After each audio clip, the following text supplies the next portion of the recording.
I am Noah Kukovic. This is Talk About Bupkes. And talking with the Bupkes today is Wael Eskandar. He is what we were just discussing, how we should introduce him.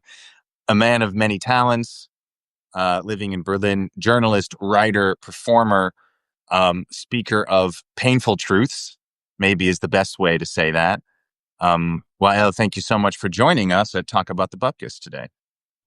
Thank you for having me. Yeah. Um, there's so much to get into. Your Instagram videos that you post and your other content just hits.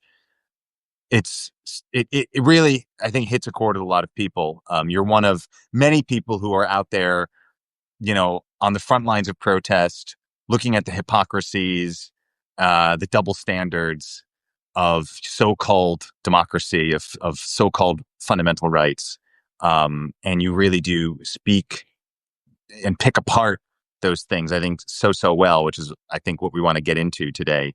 Um, one place maybe we should start is, I think, about a year ago, and you can tell us better. About a year ago, you wrote this Dear Jana or Liebe Jana letter, post, sort of open letter on your Substack that got a lot of attention. It got a good amount of response. I think a lot of people still don't know about it.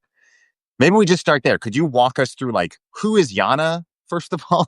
I guess we all know a Jana. Anyone who lives in Germany or used to live in Germany, I guess, knows a Jana. Um, why don't you tell us about that? What motivated you, and we can go from there. Yeah, yeah. Her real name is not Jana, who I wrote it for, but The niche Jana. Got it. yeah, but Jana is one of the shortest German names that represent a generic, um, female who who really just wants to be seen as progressive, but doesn't want to take any single step that would cost her anything. This actually happened because I knew someone, and we were out like with our friends in the water, and everyone was swimming. And of course, when something comes up, we talk about what's happening really in Berlin, which is really for I don't know who doesn't know yet, but massive repression and suspension of civil liberties and all of that. And then as the conversation comes up, she tells me, "Well, do you feel uncomfortable that I'm not speaking out?" And then I tell her one, two, three, four, and then she says, "I don't have the energy to talk about this," even though she started Oh, it. I don't have the energy. Oh, that is like, I hate that response. Yeah, I mean, you always get one of these responses. It's complicated, or I don't have the energy for that. But so. But anyway, so I wrote this. Then we had an exchange after that, and I actually wrote that letter very, very honestly. And I was just telling her, like, you can't live your life ignoring the big elephant in the room, and then just you want to hang out with this Arab guy, and then, hey, I'm nice to people. And so the whole letter came, kind of a heartfelt letter, but after a while I decided I'm not going to send people personal stuff that they discard. If I have a message that is very generic, I'm just going to send it out to the world, to all the Yanas of this world, and it's just a letter that people can use. And this is kind of my messaging. If I'm messaging someone, if someone's really doesn't know what to do about a position against genocide, you know, then I'm kind of like, well, my personal communication with you is just wasted energy. I'll just send it to everyone out there that's like you. So that's how it came about, actually. So So that's the story of Yana. this letter originally was going to be like literally a letter to this specific person. Oh, I sent it as well Oh, you to did that say. person. So you Yes. is it this exact, like, what we can read on your Substack? Is that literally the letter you sent to her? Yes. Okay, But with a different name. with it. So with a not Yana. Yeah, with her real name. Yeah. But I didn't want to it wasn't about her. It Right. was about something generic, and that's why I changed it. It's not a problem what the name is, but it's kind of a word for word what I and I did actually receive a response. The response was, yeah, I'm sorry we grew apart. I'm like, no, we were always apart. If this is if this is the position that the energy of abolish Frontex and the energy of protect migrants, but then You don't even want to have a conversation about Gaza, right? And you know, you could have an opinion as well. Like you could even have an opinion and tell me all of the those things, and we can debunk them. But not having the energy is just like, and then I don't know what they're doing right now with their lives. There's so many of them, right? There's so, I mean, I would say we know that there are so many of these Yanas out there because I think the world would look a very different place if there weren't, right? Yeah, yeah, Not, I don't and want to I give find or too much confidence in the democratic system and officials and people in power actually responding to what their publics say, but there would probably be some change if there were. But you see, I have this issue with particularly, I don't have a problem, as big a problem, with the people at the far end whose opinions, the real threat to what we have or what we could have are the people in the middle Ah, who, the interests. who actually are supposed to be on your side, like on the side of justice or democracy or values, and then they choose not to be, or to be silent, or to have this inward opinion that never manifests itself, and somehow feel congratulate themselves that they have this opinion, but then allow for the rise of the far right or the authoritarian liberal center or whatever. And that's what I have an issue with, and I find it's a pet peeve. Like, of course, I should be more upset with those who are like, oh well, all of the migrants out and so on. But it's those people who are like just occupying that middle space of saying, hey, I'm the progressive, I represent diversity, liberalism, and I'm against racism. And then they fail at the juncture in which they're supposed to operate. That's my pet peeve. So, That's that's a decent and perfectly legitimate pet peeve to have. It's something that the Bupkes confronts on a regular basis. I think it really is like our the Bupkes' raison d'etre is these people enter, right? Like, because I don't know. I think it's okay to be angrier at these kinds of people than the far right. Like, because at least they'll tell you to your face, like they hate you, they would kill you if they could, they put you on the next train gladly. Like, at least then you know what you're dealing with, right? Like, okay, and then you can come up with strategies of resistance and figure out like how to counter that, right? yes, and at least you know what they're thinking. What I'm left with, and particularly, I don't know, with the German public, is you end up not knowing what they're thinking. Like, what is it really? Like, is it that you're too afraid? Is it that you're afraid to be called anti-Semitic? Is it that you don't like us inwardly? What is it? They just don't even tell you that, so you don't really know what to confront, and you have to keep guessing their psychology. And I've had actually a lot of I've written other pieces and about the German society, and what I found was that there was a lot of interest from Germans about me writing, explaining to them what Germans are. They want to know. They themselves don't know why they're feeling that way or why they're reacting.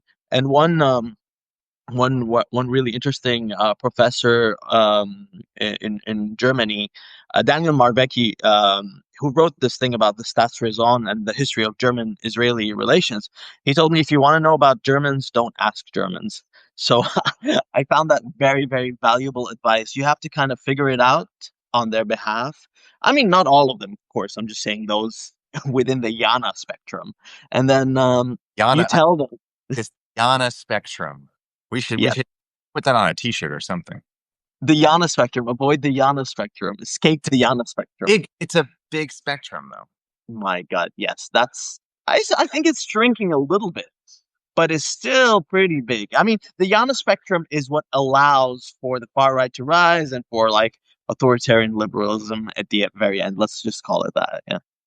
Yeah, I mean, it's completely authoritarian because it assumes that they are the one and only correct way of like expressing yourself politically in this world, right? Like there can be no room for any other legitimate democratic discourse or expression. So it's like this way or the highway, which of course is going to breed illegitimate reactions, violent extremist reactions to that, which is why we have the far right.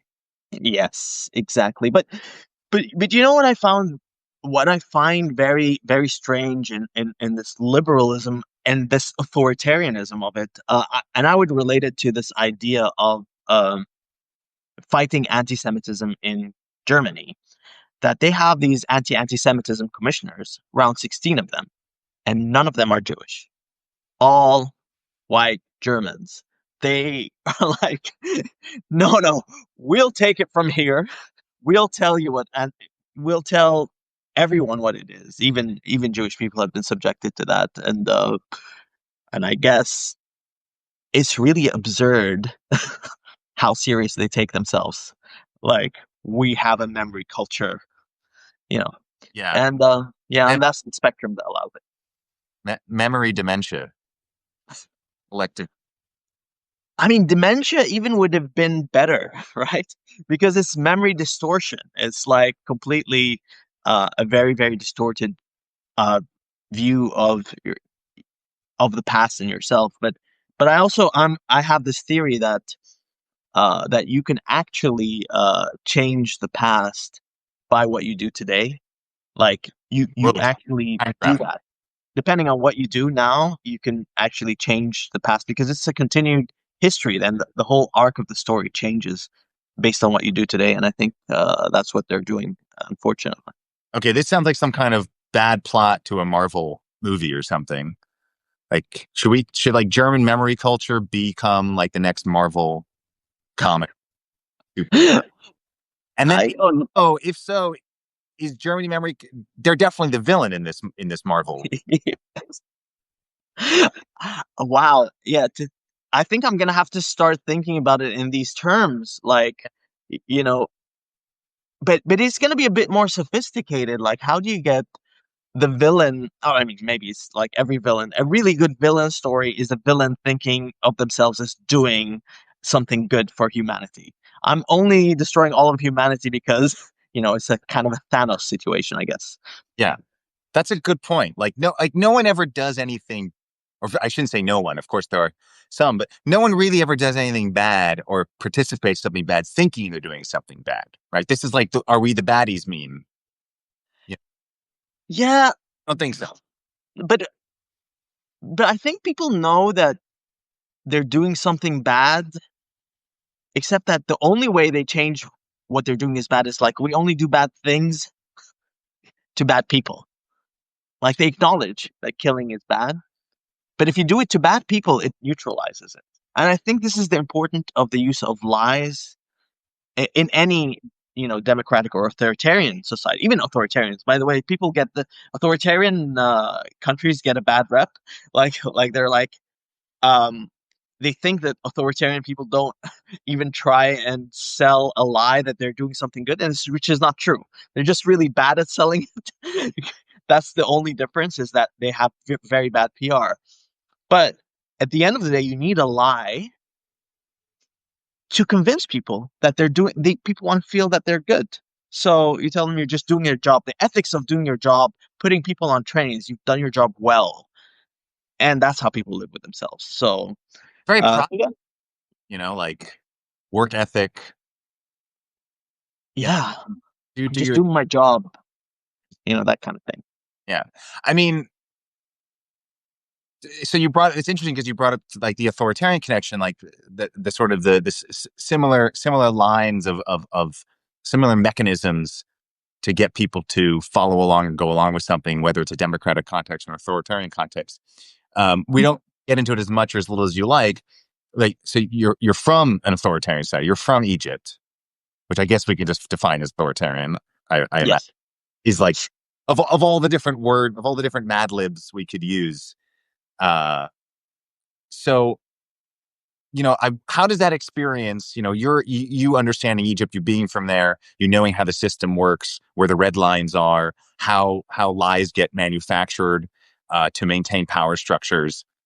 Does that inform you at all about your experience in Germany? Like, I mean, I think it's important to note that for as bad as Germany is, like, it's still levels of magnitude. It's not Egypt, right? I think it's important to make that nuance. But do you still see parallels, or like, how does what you're experiencing in Germany, the protests, the repressions, the lies from the police, these kinds of things, is your experience from Egypt helping you, shaping how you think about that, how you approach that at all? Sadly, Sadly, yes. Um, I didn't think so. When I first landed in Berlin, I thought I would never understand this place because it had different rules. But I was caught up in a very, very funny incident in 2022 with the Berlin police. And then I found myself knowing exactly the way that they're going to do things. They surround you, they wait on orders from the telephone.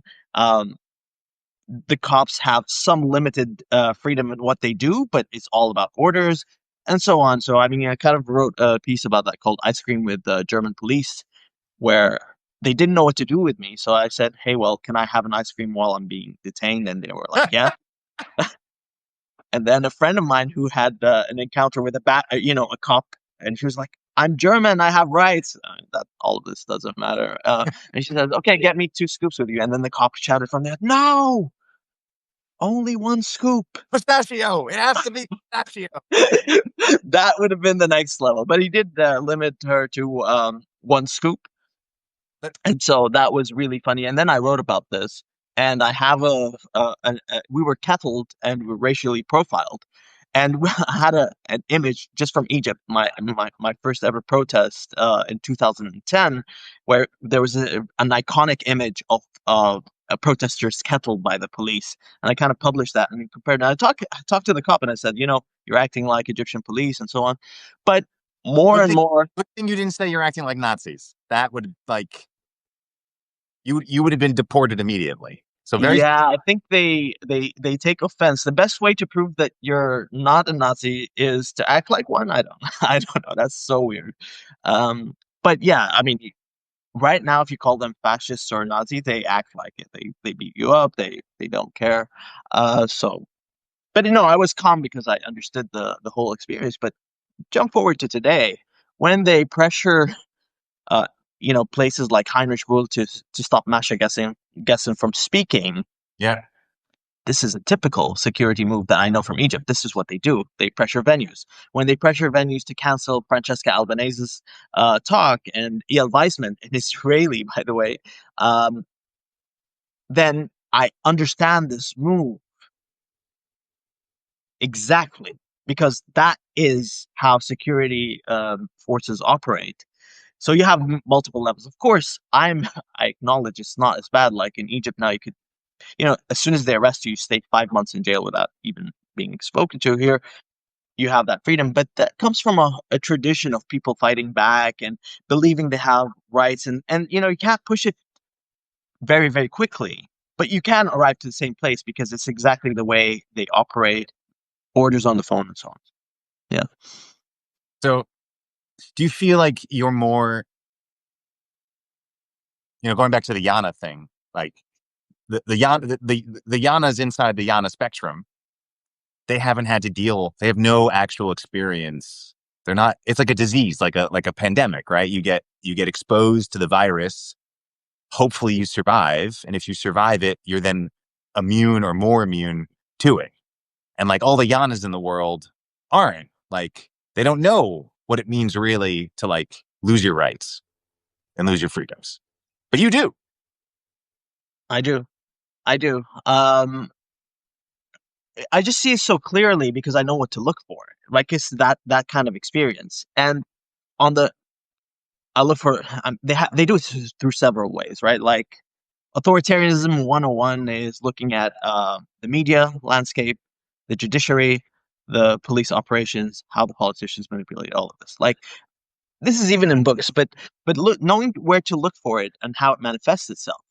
That's the key because you know the police use some legal pretense to repress, and people think because there's a legal pretense, It then must be. that means it's legal. But this is exactly what Egypt does.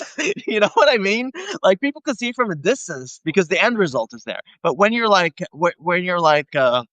whatever, the frog in the pot or whatever, which I don't think is actually scientifically true, but I like that the idea of being heated I up. have a frog in the kitchen. We can definitely try this experiment live if you want. Oh no, no, no, no! Let's not try it with frogs. Poor frogs to suffer for humanity. I mean, I humans don't. are suffering already because of that. I mean, I think we should change it to the humans in the pot. Yeah, I Like, think frog is probably smarter. The frog will definitely jump out. yes, Human, I think we're witnessing this right now. The human will not jump out, especially if given an incentive to stay in. exactly. Yes. But wait, if you stay in, you're gonna have nice privileges and better cars. Shiny object, the shiny thing. Exactly. So yeah, people don't realize what they're in, and then there's a lot of work that you have to do to explain. I mean, this has been my. I mean, for those well versed in politics and experiencing authoritarian repression, none of what I say is actually very new. I just try to condense it and kind of describe it to people. This is where we're at. This is my experience with all of this authoritarianism, and here's what I got from it. Really, And like kind of. the paradox is, and by the way, we shouldn't pick on just poor Egypt. I mean, this is really authoritarian playbook across the board. Let's not be so mean to Egypt. Uh, No, I but have a principle. You can't be too mean to any of the countries that are authoritarian, right? Like they are, mean to everyone. But you're right. Like it's not just Egypt. not, but but this is the paradox, right? Like, so the Yanas now in 2025, they don't have the individual, personal, lived experience of repression, but collectively, German history, both on the Nazi side of things and on the East German side of things, and of course in the denazified quote unquote side on the West German part, it should be in like the German DNA to understand this, and yet the paradox is they don't. Like the very thing that should make them understand makes them not understand. Yes. Yeah, but is it paradoxical or have they not gotten out of it? Oh, what do you mean by that? Well, the myth of denazification and unification, for example, like maybe it's this the continuation of it all is to pretend that you learned something from it. I mean, they've definitely learned something, but is it the right something? So, East Germany, they say it's been reunified with West Germany, but everyone knows it's an annexation. There's no reunification. But there is one place where they've been um, reunified, which is the security services. Everyone from the Stasi, everyone from the West, and now you have a combined method. Lighter, of course. I'm not comparing it in any way to Gestapo or Stasi or so on, but you have some of the guiding principles that you see, like little traces. There's a little bit of a reunification there, but they're taught the wrong lesson. I mean, people think it's they're that Germans are taught guilt, but in fact they're taught shame. And in my very just like it's just my opinion that they're ashamed that they were not able to get away with it and they were caught and they were called out. This is what I really think is driving them. The primary actor in the memory culture is the German perpetrator and feeling bad that the perpetrator had to do this and the perpetrator wasn't able to get away with it because it's the same kind of dehumanizing language that was used with Jews that is being used against Palestinians or pro-Palestinian demonstrators I mean, to some degree, of course. But do you not realize that? And you still think you're doing good. That's exactly, they thought they were doing good, and then they're like, oh shit, we're not. So in that sense, I feel, what's the real lesson that they got? Can't they see it? Well, I have a formula here, and if I get just the right stamp, like a stamp that tells me the correct lesson was learned, then we know that the correct lesson was learned because I had a piece of paper that says the. Yes. Well, I mean, then if it's there, then it must be true. Are you disputing the piece of paper that I have with the stamp that says I I'm correct? I cannot. If I do, I will be deported. I believe in everything that the stamp says. That's. I mean, I'm trying to be like, maybe I'll apply for German citizenship, but I find that the conditions are very difficult. Just for me as someone who thinks. Like there are things that I have to think that are really, really they don't make any sense. And this is what is required of German intellectuals, academia, is to think in a very, very certain way. Um, like to think that, white Germans can say what is anti-Semitic, white Germans can decide, um, how can stamp a piece of paper about memory culture, not someone affected by it. You'd have to really believe in things like the Staatsräson, which is that Germany exists for the existence of Israel, which is kind of like very paradoxical. And then, I find difficulties thinking about these things and adopting them. I will never be a true German, not just because of my skin color, because of I can't get myself to think that way. Yeah, I do believe part of the Einbürgerungs process, the naturalization process, is a lobotomy. So and and your Yes. health insurance will cover that. So you can apply for it. Don't worry. Like you'll be fine on the other end. Yeah, I think they have a very long German name for that. Einbürgerns, whatever, lobotomizations, things. They put them words together and I you believe it's just like have to sign off. process or something like that. I'm not quite sure. So just to wrap up the Jana thing real quick, like like online you got response. Like what did like how did people talk to you? How that resonate with people? Both people who have to deal with the Yanas and are the Yanas. Hmm. Well, I don't think Jana's had the energy to respond to me. Very, very difficult to be a Yana. It's very difficult. I think they just recoiled into their shell again when confronted with this. But I did get a lot of responses from friends of the Yana spectrum. Yeah. Everyone was telling me this is exactly what I want to send to my friend. This is exactly what I want to say. Um, it's been an overwhelming response in terms of people connecting with that feeling. And to be honest, I wrote it from the heart. This is how I felt. It wasn't to kind of uh, reflect something, and this is why people felt it. That this is the message they want to send. But so much so that one of my friends translated it into German. This is very, very important. And I have a kind of like an abridged audio version of it with music um, that maybe I'll also turn into German. But You should turn to like a sick beat and like do it at about blank or something. it does have that techno beat, by the way. Yeah. Yeah, and so definitely about blank is the right place for it. For the real Yanas to to hear it all, I I mean, should this is like Yana Central. say. Exactly, the anti-Deutsch Yana. No, actually, no. To be honest, about blank is a bit more anti-Deutsch than Jana. Yeah. They're like professedly uh, pro-genocide. So Hey, got to be pro something. So, you know, just close your I, eyes. I know you got to stand for something. Ah, Well, at but least they're straight.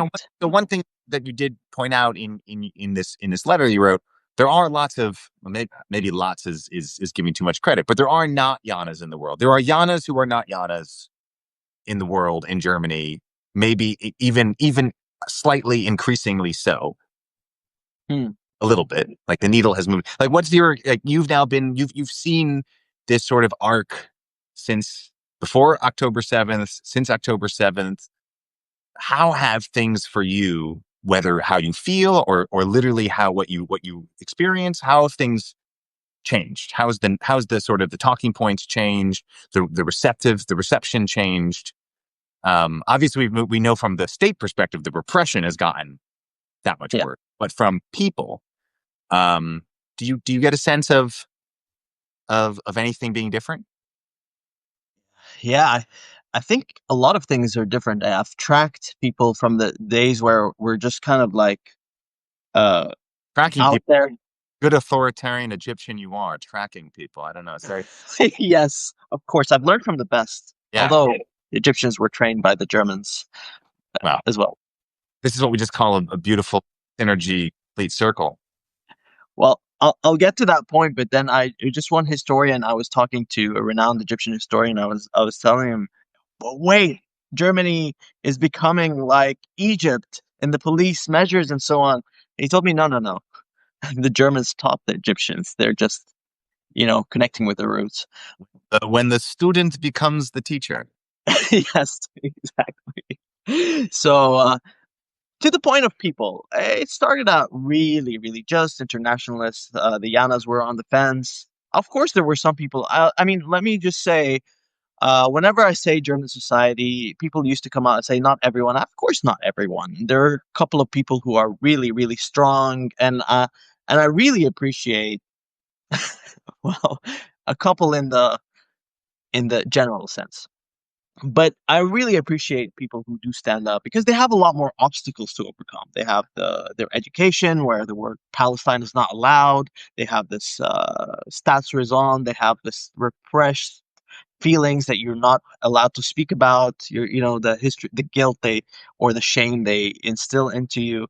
So when they come out, it's really great. But even though they're passionate and everything, they don't have that experience of politics, of seeing things for what they are. So they're in the right place, but they don't see how bad it is with the media, with the police. But I have to say that starting from May 1st of this year, I started to change my mind about like how the needle has, whatever, moved, shifted a little bit.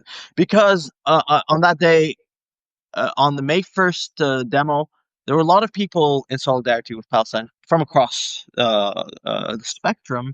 And the year before, there was just a confined Palestinian bloc. And in a sense, all the polls are showing more sympathy, but forget the polls. Like, actually, now it's just you'd have to be crazy after you've seen all of this to support this madness. The problem with German society isn't that they've always supported this madness; is that they just don't move. So, in terms of shifting, yeah, slight shift. There's been an increase of sympathy, but then again, I don't look at this indicator without thinking that a genocide has been successful. People. I mean, what do you want? One day everyone will have always been against it, that book, right? That phrase. People are just waiting for it to be successfully done and then say, hey, that was really bad. I spoke about the starvation. I put this all eyes on Rafah image on my profile. That's my track. But basically, there is such a thing as too late, especially in the case of mass killing, war crimes, annihilation of people. There is such a thing called too late. It's not salvageable just because you speak out now. I think now, honestly, I think now it's too late. It Yeah. changes. It's too late for people in Gaza. Maybe there's a little bit of hope for the West Bank, but already it's too late. But also, the indication is people are not moving because they've changed their opinion. People are moving because it's been done successfully. And So that is the most depressing part. so it's like a sinister win-win where like the horrible thing has happened and now you can come around and say, oh, that horrible thing was really horrible. Oops. Yes. Yeah. Yeah. I'm a good guy. I recognize it. And then maybe we'll be better off next time. The next time this comes around, but probably not. We'll just repeat the same mistakes, frog in the boiling water. Yeah. They just The have to you know wait you, it out. you what you said about being too late and like moving that needle. I guess that's that question. Like, what is it for? Right. So, I've been thinking recently, the books you just mentioned, one day we'll all have been against this. Right now, I think that's like the best case scenario. I'm not sure if we'll get there because the best case scenario is that one day there'll just be consensus, just like there is today, that the Holocaust was probably a bad thing. Like everyone, like we can all agree on that. The best case is that one day everyone will agree on that. But I don't know if we're actually going to get to a point where people agree on that. And so actually, for as depressing as that title is and what it says about us as a society, in certain ways, it's almost the best case. I don't know if you can feel free to disagree and say that's total bullshit, but No, no, I sadly I really agree. 100%. And it goes back to the point that I made earlier about the future can change the past. Like today, we reckon with all of this, but there can be a rewriting of history as we go forward, and then it will always be whatever one person. Netanyahu was the problem, not the entirety of not the entirety, but like a majority of society and Western complicity and Western journalists and so on, and everyone turning a blind eye, no one doing their jobs properly. It still can be rewritten, and I think there will be a lot of money invested in order to rewrite it. So yeah, even if this is really depressing, if the best case scenario is that it will happen successfully and then everyone will be against it, then what are we looking for in the future? It's probably going to be written in history something. It's maybe in the history books they're gonna have a like 1,000-page book with only one page, uh, with 3 words. It was complicated, or something like that. Yeah, So who yeah, knows? it was complicated. So this brings us to like another paradox of how we talk about this, how we oppose it, how we stand up to it. Because like it feels like there's no, and this was something that really struck me of yours that you put out the other day about how we're all just complicit no matter what we do. Like there's no escape from the complicity. We are all in this system. And I don't know, like rationally, that makes sense to me. I understand that. Emotionally, on like a human level, like I don't want to accept that. And I don't know what to do about that. Like how do you deal with that? You know, you're complicit, the Bupkes is complicit, we're all complicit. Fuck. Yes, but the complicity is a spectrum as well. Like, and it matters where you are on that spectrum because And the Jana complicity. inside the complicity spectrum. No, I mean, yeah, complicity is yeah. There's a Yana spectrum and a bigger complicity spectrum, but I think it's the word about complicity. Maybe it's not the best word for the responsibility that we have. But like, for example, I'm paying TV taxes to dehumanize Palestinians and dehumanize myself. I'm like a result. I'm forced into complicity, right? The question isn't whether the system is complicit. The question is how do we step away from it? And I think that's where I'm like, no, it's not. Oh fuck, no. It's okay to understand where you are and take steps to remedy that because you cannot stop. I mean, unless you want to kind of go to jail, whatever, you cannot stop paying the taxes or whatever that thing in Germany is, coerced propaganda fee for the TV and radio. But you can have your voice and counter that as well, right? And that is the balance of it. What you do versus your complicity is, some kind of, I'm sure there's some kind of weird calculation for it. But if you're doing nothing and you're saying, oh, everyone's complicit, then that doesn't make sense to me either, right? What are you Right. doing Like to, not an excuse to do nothing. no, it's a motivation to balance it out. Like, Right. I mean, it's a bit like, oh shit, I'm gonna hit a wall, so you press the brakes, like that's what you should do. Tighten the seatbelt. Yeah. So I didn't mean it in a way that is like everyone is complicit and therefore, I mean, I think that, snipers shooting kids in the head are culprits and media covering up. Jana spectrum, the snipers. Sorry, what was that? Snipers are on the extreme end of the Jana spectrum. I mean, I don't know. It's way beyond Yana when it comes to snipers. It's just way, way, way. It's like, it's, I mean, baby killer spectrum is just you would have thought in the world that this would be a very tiny spectrum. I'm Yeah. just so shocked at how big it is. Well, we're all, yeah, a lot of people on the spectrum. That we can for sure say. Yeah. I mean, is this something that you yourself struggle with, in terms of, like we've all been to protests and I think especially in the beginning, there was this feeling of what good is this? Like no one's listening. It's happening anyway. Is this doing anything? And there's like a number of different ways to look at it. Like, obviously, it'd be stupid to say, you have a protest and there's not some kind of direct, cause effect kind of thing. But that's not a reason not to do them.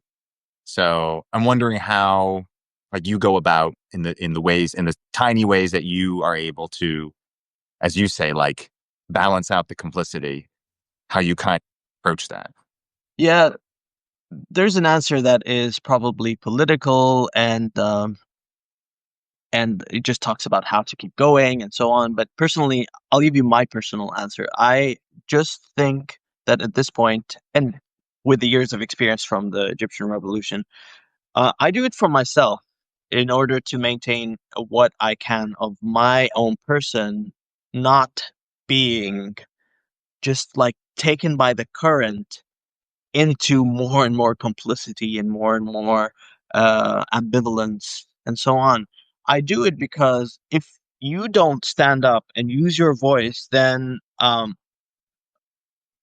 you just risk becoming exactly what you hate. And I've hated these people so much that I'm like trying to avoid it by doing something.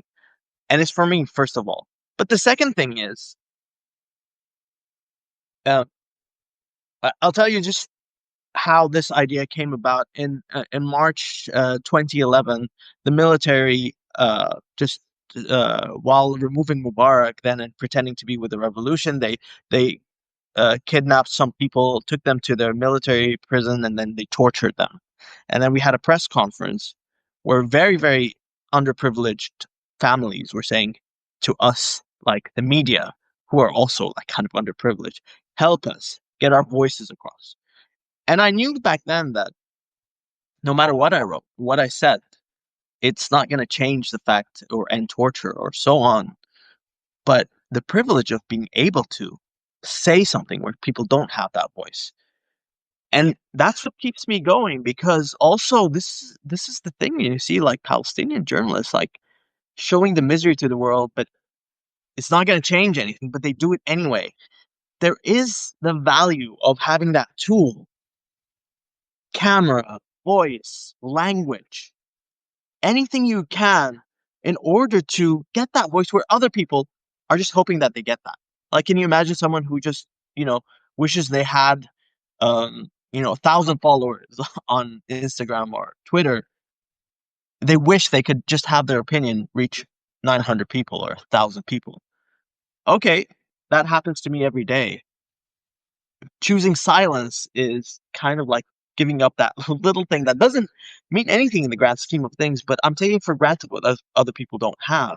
So that's why I keep going because I have the voice, I have the words, and even if it means nothing to change things, it doesn't change me. It keeps me in check. Hmm. It helps other people as well connect. And I've been really thinking about this concept of repression. I came across a story where when people are isolated, the trauma is so much more. But even in our collective trauma, that someone is there shouting out, let him go, let her go, even that, even though it doesn't let the police stop beating your, there is this kind of feeling that levels the trauma. And so we have to go through it. We have to put ourselves there for each other. That's that's the least we can do for those who are fighting. So that's how I keep going. Not on hope of change, but almost like in hope of not changing. I guess that's the idea of solidarity, right? I mean, that's where solidarity is not some transactional thing in hopes of, like, if you do A or express A, then B will happen. It's expressing support for the sake of it. I'm in it with you. Yeah. That's solidarity. That's the real solidarity, not I'm doing it for you. I'm in it with you. All right. That's how I feel about it. Compassion, right? Literally to suffer with. Yes. Yeah. Yes. That is it. Yeah. And also, like you mentioned, the Palestinian journalists in Gaza, who are using what tools they have to get that out, and then they get exploded for it. Yeah. Exploded and delegitimized by being called terrorists. So, Yes. It's you'd think that blowing someone up is the worst thing, and having compassion that they were blown up. It goes back to this idea that you have that that's the best case scenario. But you see someone, six journalists, recent, the most recent, right? You have like 250 or more journalists, six journalists being blown up, and then all of German media saying one of them was accused of being a terrorist, legitimizing it. I mean, that goes back to this idea of a German intellectual. I mean, to work for any of these, I have to think, if there's an accusation against someone that is unverified and they just blow him up, then that is a good excuse. I mean, what is that? How do you think of that? Um, Well, we get dehumanized. the the Israel state propaganda like was very smart in using the Excel spreadsheet because that really targets, I think, that gets to a really deep place in the like spreadsheets and like line items. I think putting the lies into a spreadsheet is like a very good way of getting the sort of the German officialdom, the Teutonic imaginary. Uh, It's in a spreadsheet. It must be true. it must Someone, be. I have the paper with the stamp. yes, the Israeli stopped it, so I mean, that's fine. there's nothing holier than this than like if there's more than something from the Beamter at like your local Bürgeramt, it's definitely this like the holiness of the stamp from the Yes, of course. commission I mean, man. this is why I was wondering, like, maybe they didn't have the stamp that, the Excel sheet was really strong. That's why they said it was like most likely. But if that was stamp was there, they would have, just gone all the Anyway, way. but our shtick here threw you off. Apologies. You were talking about sort of like the one journalist of six, and like Yeah, they got into this. So you have this idea of what's worse than being blown up is also being dehumanized after you're dead, like, and legitimized. Like, this is the thing. I mean, there is one really good episode from Black Mirror that I highly recommend. you mean Um, real life? You mean what we're Black Mirror, the life that we're living right now? no, the series, Right, life. What we're like, oh yeah, yes, I'd watched it a long time ago, thinking it was fiction. I haven't caught up that this was the reality. So yeah, that there is one of them called Men Under Fire. And I highly recommend that. And the gist of it is that the people in the military have this chip implanted to dehumanize their enemies, and that's it. And everything falls into place. And that chip is the media that we have, that is dehumanizing people and legitimizing killing humans and killing babies. I mean, look, every time the babies are an indication. I don't go around. I mean, I don't think women and children are. No, it's okay to kill men, but not women and children. But the indication of how flawed this rhetoric is comes from women and children. But men should not. I don't think I should die just because I'm male. But that seems to be the situation. But I don't think it's true. Um, yeah, the women and Innocent people shouldn't die. also belittles women by putting them on the same level as children.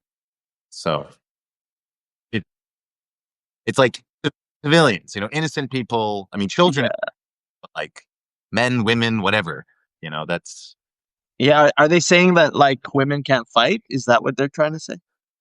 it's a. I mean, you see this. This is repeated. This is a repeated trope in all media everywhere, as if like again to go back to sort of like people thinking they're doing a good thing. Like look at the women and children, women and children, women and Yeah. children.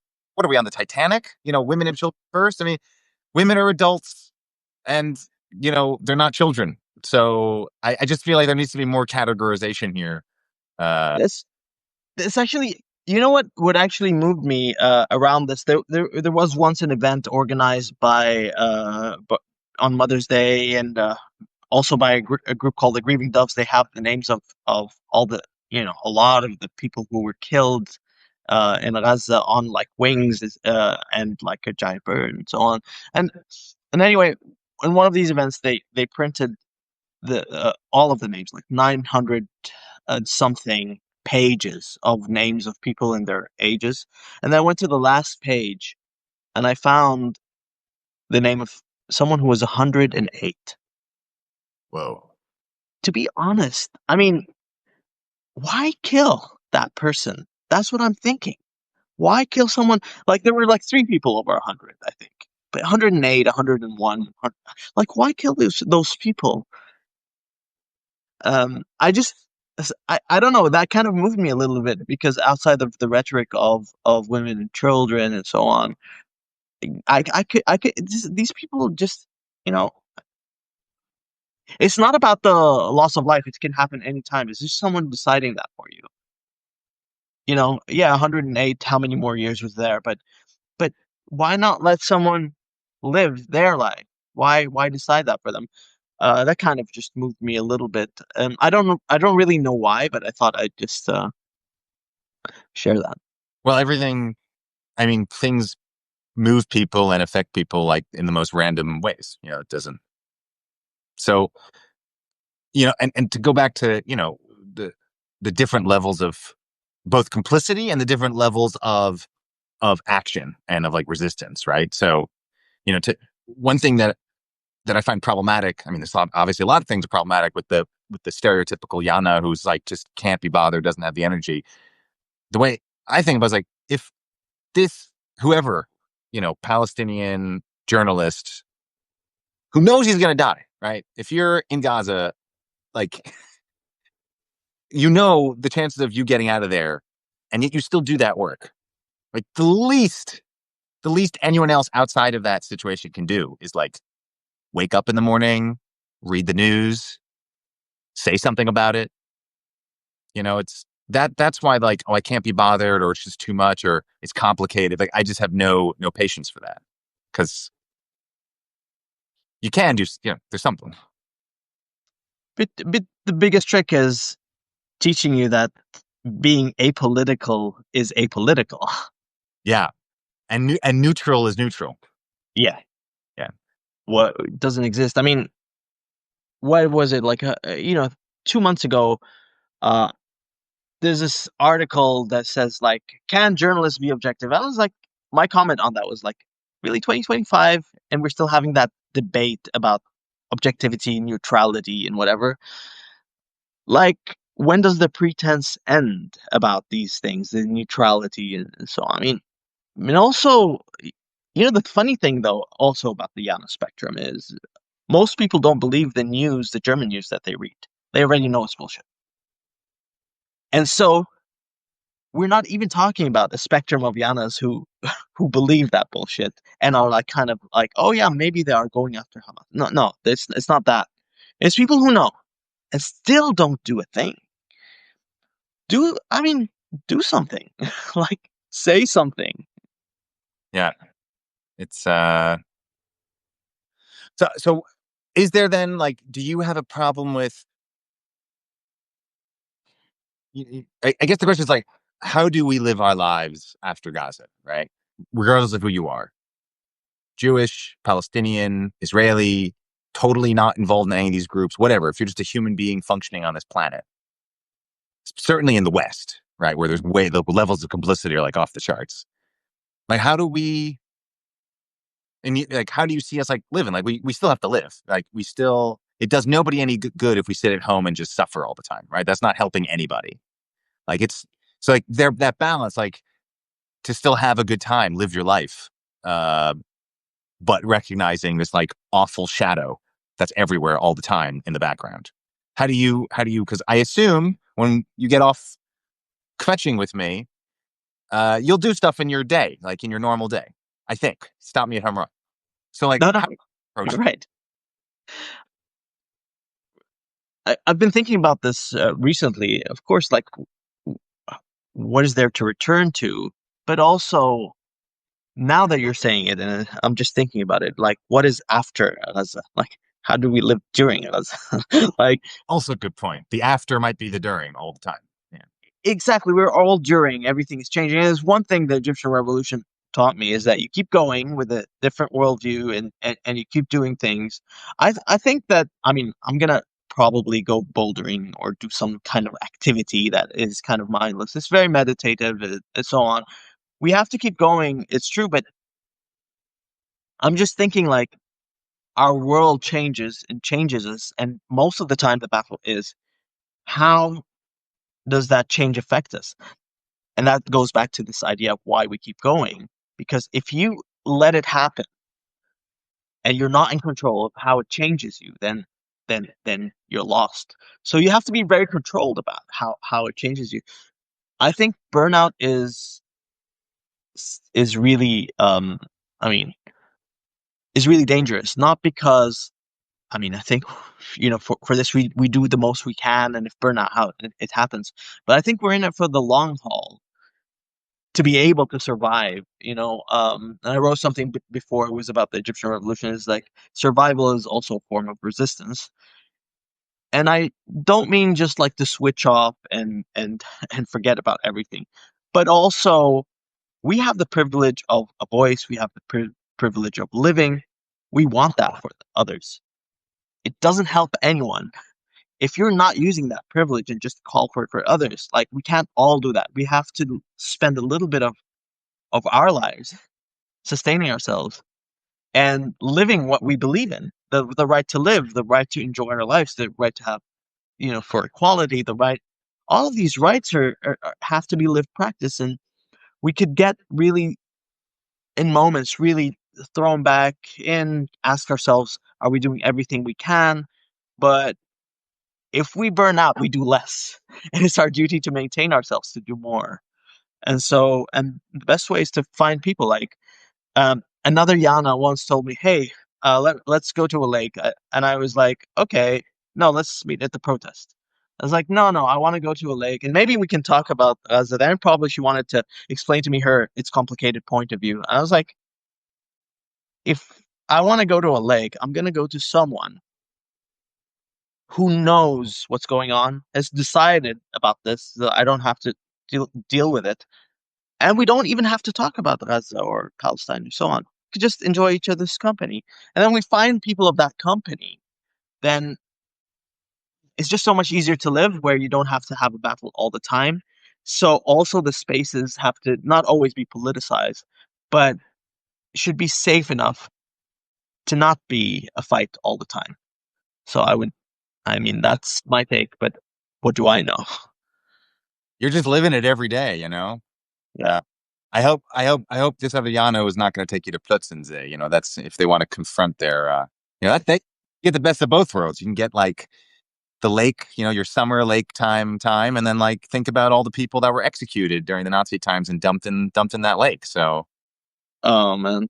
get the I best of. mean, the irony of it, like, but this reminds me of something else. Is, uh, the other day, people went outside the broadcasters to protest killing Anas al-Sharif and labeling him a terrorist. And ended up in Friedrichstrasse, where the people were pushed onto trains. Now, the ironic thing about this is at that station, there is a monument commemorating the people that were pushed onto the trains. The irony is lost on Germany. Because this is the video like that was like very widely seen on social media of Berlin cops pushing people onto trains, right? The protesters. Yes, that was Friedrichstrasse, which has that train monument dedicated to that. That's you know. That's just them living their truth. They're just like you talk about how we have to live the rights that we want. So this is just them living out that world. Well, they do say Berlin is a very nostalgic city, so like I guess that fits them. It's very nostalgic. I'm not sure. This is why nostalgia is a dangerous thing. I think Mhm. deal with it too much. Well, Ed, I think this has been I think we delivered on our promise to have a very depressing conversation. Um, which is always obviously the goal of the Bupkes is just to leave people feeling hopefully feeling a bit, like at least they're not alone in their destitution. Yeah, but you said hopefully, unhopefully is Unhope. what. Sorry, yeah, I get myself sometimes. Unhopefully, Yeah. uh, Well, but it's been a great conversation to talk about things here and there. So thanks for that. uplifting but depressing conversation. And if people want more of this depression, where do you exist? Where should people where do you want people to interact with you, except for real life, hopefully, if you're in Berlin or in wherever Weil is? What's where do you exist? Mostly on Instagram these days. I have a Substack, but mostly if you want for the absurd quick things and the fast updates is on Instagram, and I usually put some updates there. All right. Well, we will certainly tag and link and post and whatever that's called, slap back, overwrite, repost, all those re story, up Re story, real, unreal, unreal. unhinged. All right. Uh, Go- yeah, no, thank you so much. I mean, doing fantastic work, obviously, for whatever it means. But it's all better than as you say, staying silent. I guess the moral of the story before we close, don't be a Jana, right? You know, even if you are a Jana, which is okay, don't be a Jana. But excellent moral to the to the entire episode. Don't be a yeah, Yana. and this Oscar Kovic is going to try not to be a Jana, and we'll catch you next time whenever we have our next talk about Bupkes.